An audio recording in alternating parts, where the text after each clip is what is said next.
kita memang dari pihak KIH ya, yang diwakili oleh Saudara Pramono Anung, kita tetap melakukan suatu musyawarah mufakat untuk bisa memberikan terbaik buat keluarga besar daripada DPR Republik Indonesia.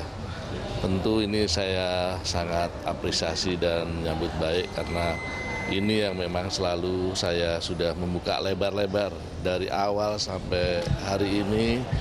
Terus saya memberikan yang terbaik untuk kepentingan anggota DPR secara keseluruhan.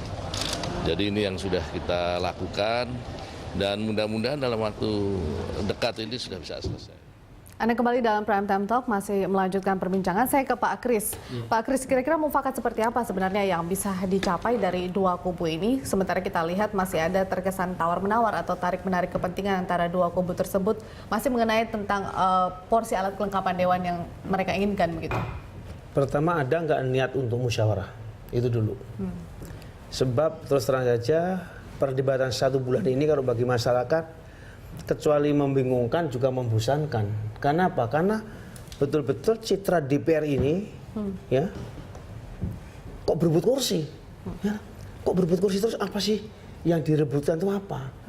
Lalu kalau mereka ribut seperti itu, saya itu nanti dapat apa saya ini sebetulnya rakyat ini, ya kan? Itu rakyat yang biasa begitu, loh.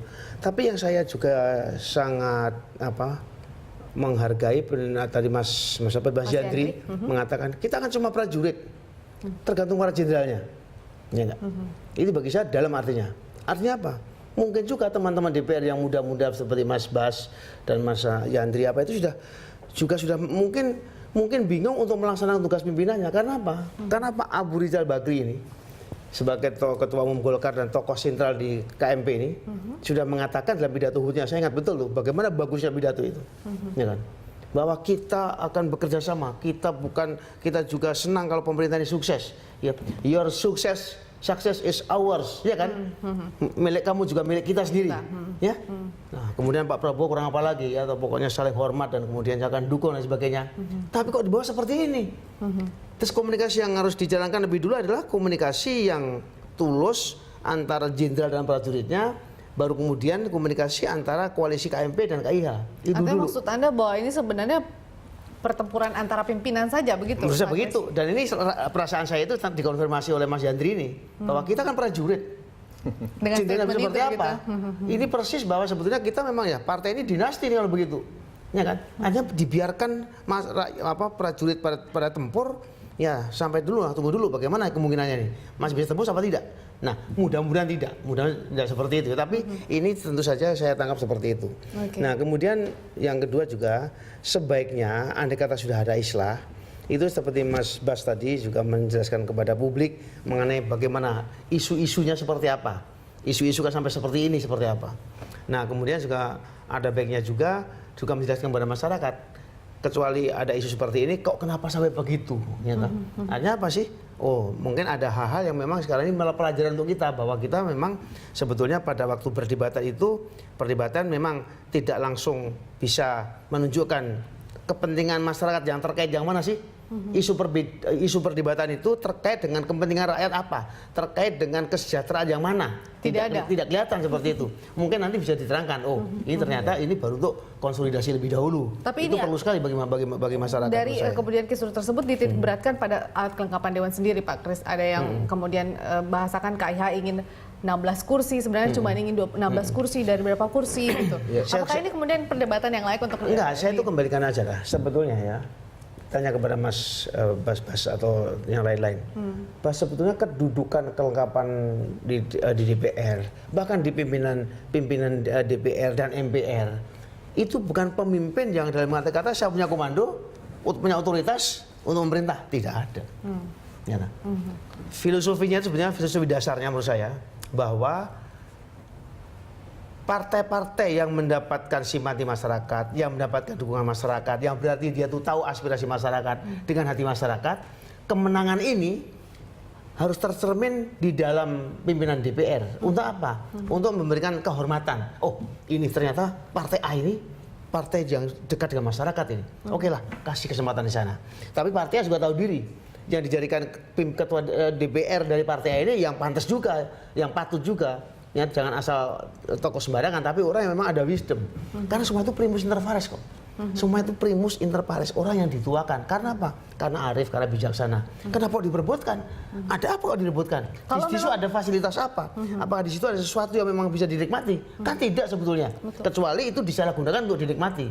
Tapi tidak ada seperti itu. Kalau itu memang apa yang dilakukan oleh anggota Dewan adalah semua untuk rakyat, lantas menurut Anda yang dilakukan KIH dengan membuat atau membentuk DPR tandingan ini seperti apa? Nah, sebetulnya rakyat bisa belajar banyak ya, termasuk belajar dari kekeliruan wakilnya, ya kan? Oh, dari wakil-wakil saya seperti ini ya. Tapi tadi saya katakan, mungkin juga bukan perilakuan DPR ini, mungkin kebijakan pimpinan seperti itu, ya kan? Sebab kadernya pun sambat, ya kan? Kita prajurit taat kepada pimpinan. Tergantung siapa jenderalnya, kan begitu. Mas Bas. Ya, begini, selain yang perspektif yang Mas Kristiadi sampaikan, sebetulnya kan apa yang berlaku dalam proses pemilihan pimpinan DPR kemarin itu terjadi abuse of demokrasi, penyalahgunaan demokrasi. Ya, di mana-mana negara demokrasi, pemenang pemilu itu adalah ketua parlemen.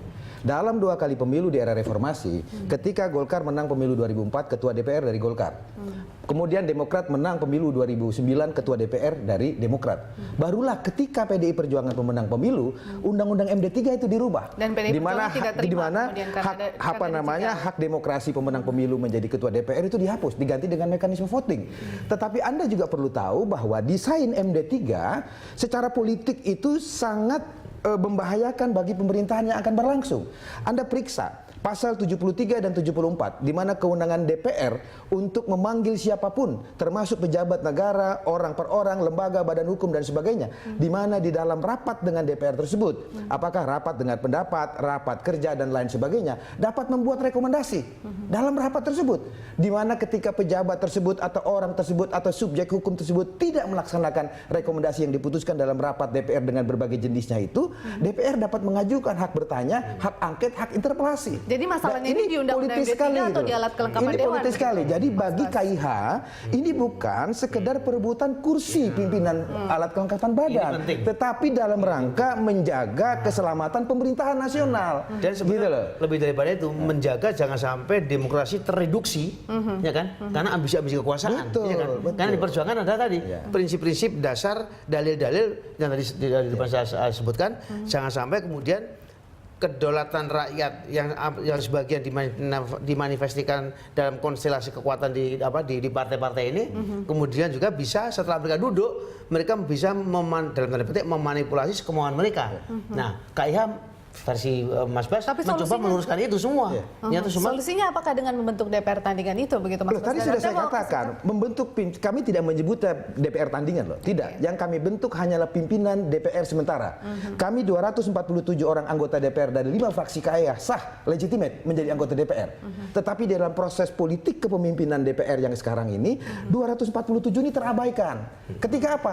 Ketika mereka memaksakan membentuk AKD dan pimpinannya tanpa melibatkan kami, bahkan dengan menabrak aturan main tata tertib DPR, di mana syarat 6 fraksi itu tidak terpenuhi. Jadi mereka lebih dulu melanggar aturan tata tertib DPR. Kami ini bereaksi, karena tidak mungkin setelah kami ditelantarkan, terus 247 orang anggota DPR ini diam duduk termenung-menung meratapi nasibnya. Ini lembaga politik. Jadi oleh karena itu kami berpegangan teguh, kalau kemudian kita islah, mari kita sama-sama menyadari kesalahan kita.